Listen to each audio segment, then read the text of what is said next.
అందరికీ నమస్కారం।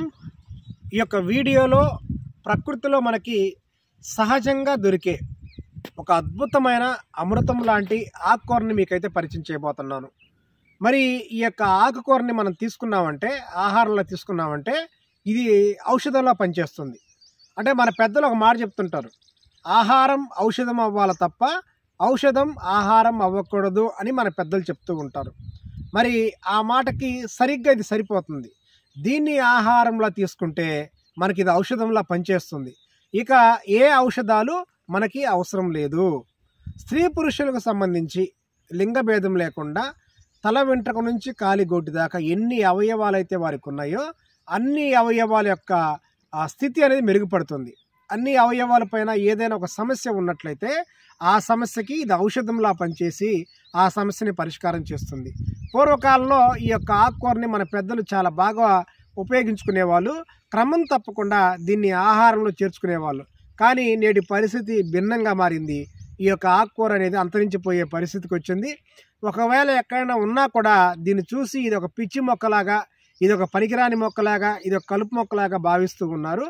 మరి అంతరించిపోతున్న జ్ఞానాన్ని పరిచయం చేయాలి, దాని యొక్క ఉపయోగాలు చెప్పాలి అన్న ఉద్దేశంలోనే నేను నిత్యం కూడా ఇలా పచ్చని ప్రకృతిలో తిరుగుతూ అక్కడ నాకు కనిపిస్తున్న మొక్కలు, చెట్లు, వాటి యొక్క ఉపయోగాలు, అలాగే ఆకుకూరలు, వీటి గురించి అయితే నేను చెప్తూ ప్రచారం చేస్తూ వాటి యొక్క గొప్పతనాన్ని, వాటిలో ఉన్న ఔషధోపయోగములన్నిటిని కూడా మీకు చెప్తూ ఉన్నాను। మరి ఇప్పటిదాకా చాలా మొక్కలను పరిచయం చేశాను।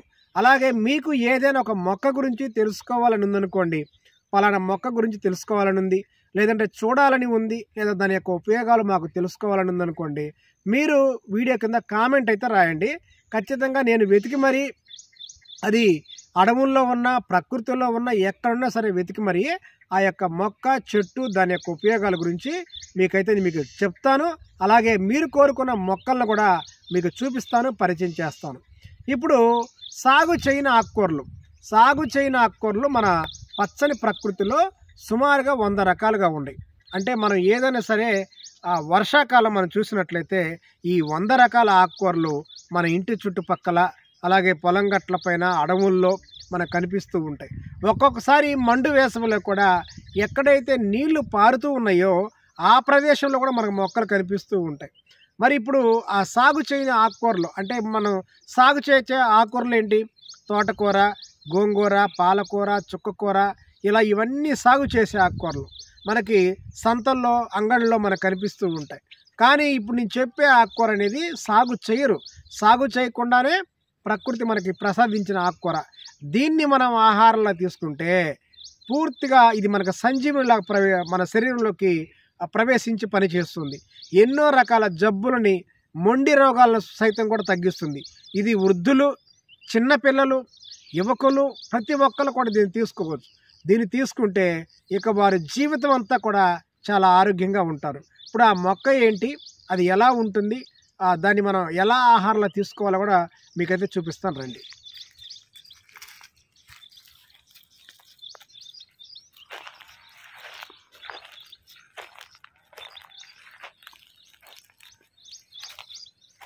ఒకసారి ఈ యొక్క చెట్టుని మీరు బాగా గమనించండి।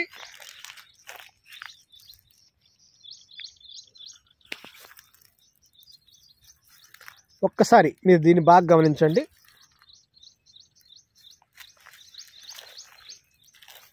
ఈ చెట్టు ఈ మాదిరిగా ఉంటుంది।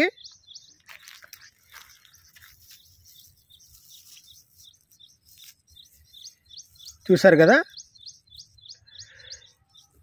ఇది తెలుపు వర్ణంలో ఉంది। ఈ చెట్టులోనే మరొక జాతి కూడా ఉంది, అది కొంచెం గులాబీ రంగులో ఉంటుంది। ఇక్కడ దీని కొన మాత్రమే గులాబీ రంగులో ఉంది, కానీ కొన్ని రకాల జాతులు ఉన్నాయి మనకు అందుబాటులో ఉండే జాతి గులాబీ రంగు వర్ణంలో। అంటే ఈ కాండం ఎలా ఉందో ఆ మాదిరిగా దీని యొక్క పువ్వు కూడా ఉంటుంది। ఇప్పుడు ఈ పువ్వు తెలుపు వర్ణంలో ఉంది, ఈ పువ్వు కూడా గులాబీ రంగు వర్ణంలో ఉండే మరొక చెట్టు కూడా ఉంది।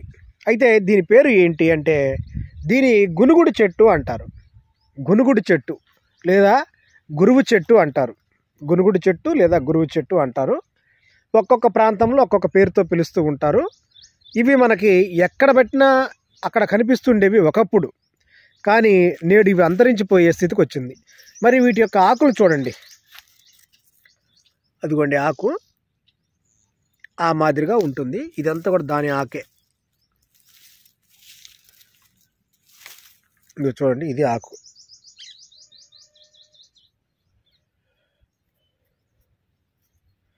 చూసారు కదా, దీని యొక్క కాండం ఇది.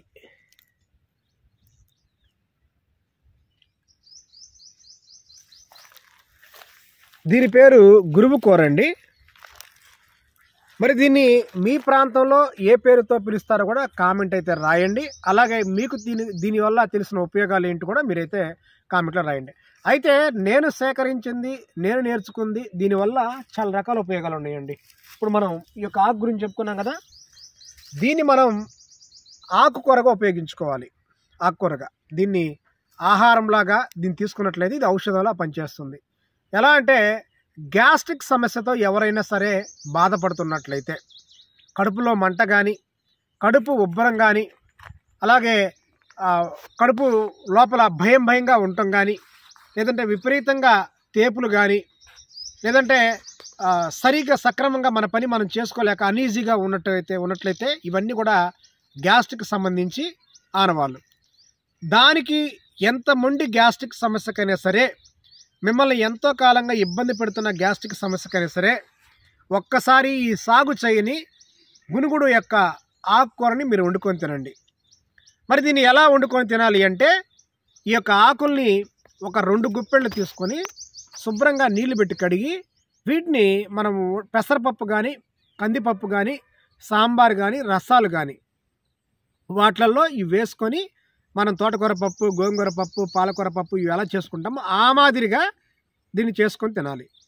ఇలా చేసుకొని తిన్నట్లయితే సర్వ గ్యాస్ట్రిక్ సమస్యలకి ఇది సంజీవనిలా పనిచేస్తుంది. సర్వ గ్యాస్ట్రిక్ సమస్యలకి సర్వ రోగ నిరోధనిగా కూడా పనిచేస్తుంది. ఒక రకంగా చెప్పాలంటే దీన్ని సంజీవి ఆకుతో పోల్చారు. సంజీవి యొక్క చెట్టు యొక్క ఆకును ఎట్లయితే పోల్చారో అట్లా పోల్చారు.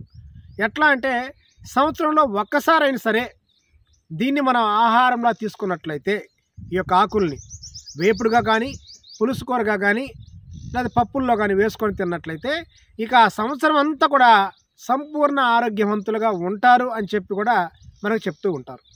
అయితే దీన్ని గర్భిణీ స్త్రీలు తీసుకోరాదు.